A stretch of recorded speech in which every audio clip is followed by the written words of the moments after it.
Hi అండి. ఎలా ఉన్నారు? అందరూ బాగున్నారండి? అందరూ బాగుండాలని మనస్ఫూర్తిగా కోరుకుంటున్నాను. ఈరోజైతే నేను ఎగ్ ఫ్రైడ్ రైస్ చేస్తున్నానండి. బిర్యానీ సామాన్లు ముందుగా తీసుకున్నాను. మనం వెజిటేబుల్స్ ఉంటాయి కదండి, అన్నీ ముందుగా కట్ చేసి పెట్టుకున్నాను. నేను ఉల్లికాయలు అన్నాను కదండి, స్ప్రింగ్ ఆనియన్స్, అవి క్యారెట్, క్యాబేజీ, టమాటా, ఉల్లిపాయ అన్నీ కట్ చేసి పచ్చిమిర్చి పక్కన పెట్టుకున్నాను. రైస్ కడిగేసి పెట్టుకొని అందులో కొంచెం నూనె, మన బిర్యానీ ఐటమ్స్ ఉంటాయి కదండి, అవన్నీ వేసుకొని రైస్ లైట్గా ఉడికేలాగా ఉడికించుకొని వాష్ చేసి పెట్టేసుకోవాలండి పక్కనే. నేనైతే ఇక్కడ 3 గుడ్లు తీసుకున్నానండి.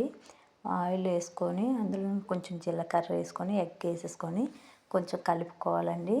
కాకపోతే నేను కొంచెం పెద్ద పెద్ద ముక్కలుగా ఉండాలని వెంటనే కలుపుకోవట్లేదండి. అందులో కొంచెం కారం, గరం మసాలా, బిర్యానీ మసాలా పౌడర్ కొంచెం కొంచెంగా వేసుకుంటే ఆ టేస్ట్ అనేది ఎగ్కి కూడా పడుతుందండి. ఇది ఒకసారి కలిపేసి పక్కన పెట్టేసుకోవాలి. ఇప్పుడు రైస్ ఉడికిందో లేదో ఒకసారి చూద్దామండి. రైస్ అయితే లైట్గా ఇలా మనకి పట్టుకున్నప్పుడు కొంచెం గట్టిగా ఉంటే సరిపోతుందండి. వాష్ చేసుకొని మనం ఒక కళాయి తీసుకొని అందులో కొంచెం నెయ్యి కానీ ఆయిల్ కానీ వేసుకొని మన బిర్యానీ మసాలాలు అన్నీ తీసుకుంటాం కదండి, అవి ఫ్రై అయ్యేంత వరకు వేపుకొని అందులోనే గ్రీన్ బటానీ తీసుకొని, గ్రీన్ బటానీ అంటే ఇక్కడ నేను డైరెక్ట్గా కలర్ వేసినవి కాకుండా నేచురల్గా తీసి పెట్టుకున్నానండి.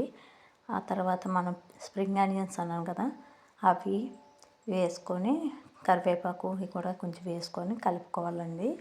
చాలా అంటే చాలా బాగుంటుందండి. ఇంట్లోనే మనం ఈజీగా చేసుకోవచ్చు. మనకి ఎప్పుడైనా తినాలనిపించినప్పుడు రైస్ ఉన్నా సరే ఇలా చేసుకోవచ్చండి. మనకు వెజిటేబుల్స్ క్యాబేజీ ఉంటే సరిపోతుందండి, ఇంకేం అవసరం లేదు. ఇప్పుడు క్యారెట్, క్యాబేజీ కూడా వేసుకొని కొంచెం ఇవి ఎక్కువగా వేపుకోకూడదండి, లైట్గానే మనకి పచ్చి పచ్చిగానే ఉండాలి. ఎక్కువ మెత్తగా వేపేసుకుంటే అది మనకి రెస్టారెంట్లో అనిపించదండి. నేనైతే బంగాళదుంప కూడా వేసుకుంటున్నానండి. మీకు నచ్చితే వేసుకోవచ్చు, లేకపోతే లేదు. అల్లం వెల్లుల్లి పేస్ట్ కూడా వేసుకొని మొత్తం కలుపుకొని ఒక 10 మినిట్స్ ఉన్న తర్వాత మనం ముందుగా రైస్ ఉడికిపెట్టి పక్కన పెట్టేసుకున్నాం కదండి,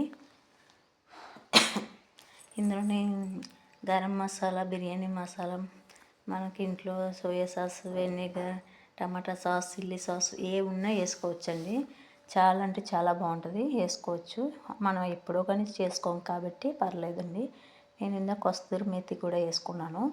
బాగా కలిపేసుకొని ఇందులో ముందుగా నేను ఎగ్ వేసి పక్కన పెట్టుకున్నాను కదండి, అది కూడా వేసి కలిపేసుకుంటున్నాను. ఇవన్నీ లైట్గానే వేపానండి, ఎక్కువ వేపలేదు. ఇప్పుడు మన రైస్ ఉంది కదా, ఆ రైస్ వేసుకొని కలిపేసుకుంటే బాగా ఉండలు లేకుండా.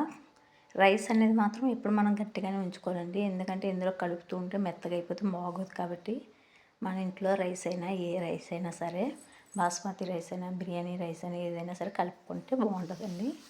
ఇలాగ అయిపోయిన తర్వాత ఎంత టేస్టీ అయినా biryani egg fried rice ready.